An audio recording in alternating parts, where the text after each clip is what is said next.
Наместо да се расчисти случајот со Евростандард банка се до заплетка со меѓусебни препукувања меѓу сопственикот, институциите и штедачите. После 6-месечен молк, јавното обвинителство излегува со наредба за истрага на банката. Ги гони Трифун Костовски, неговиот син и уште двајца раководители, зашто постои сомнение дека сториле кривично дело предизвикување на стечај, како и продолжено кривично дело перење пари. Народната банка ги прескокна процедурите за носење на банката во стечај кои беа на располагање, вели сопственикот Трифун Костовски и додава дека оваа банка станала жртва на одредени структури во земјава за која криминалот е и повеќе од очигледен. Ќе почнам со повторна прозивка на актуелниот министер за внатрешни Оливер Спасовски да одговори јасно зошто со уредбата на техничката влада со сила на закон објавена во службен весник во март 2020 се дава 3-месечен тајм-аут за сите правни субјекти дека нема да се покрие стечај после завршувањето на вонредната состојба. Со исто таква уредба на закон на сила објавена сега на 29 мај 2020, првобитната уредба се суспендира. Со прости зборови се укинува и се дава зелено светло да може да се покрене стечај веднаш по завршување на вонредната состојба, пишува Костовски.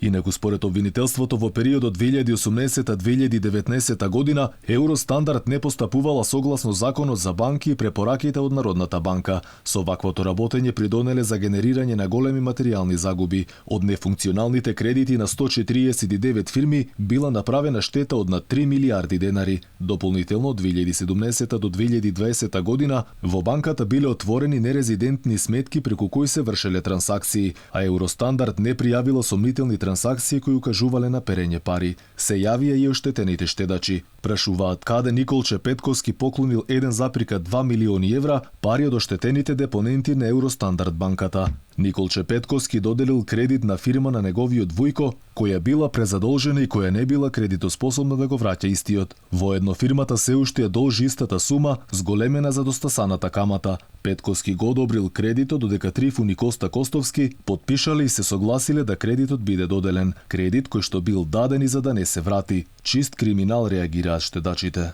Инаку во август лани Народната банка ја одзема дозволата за работа на Евростандард поради неисполнување на минималните законски услови за работењето. Клиентите со депозити до 30.000 евра беа обештетени од фондот за осигурување, но оние со поголеми депозити се уште молат Бога да има некакво решение, зашто парите и натаму остануваат заробени во банката.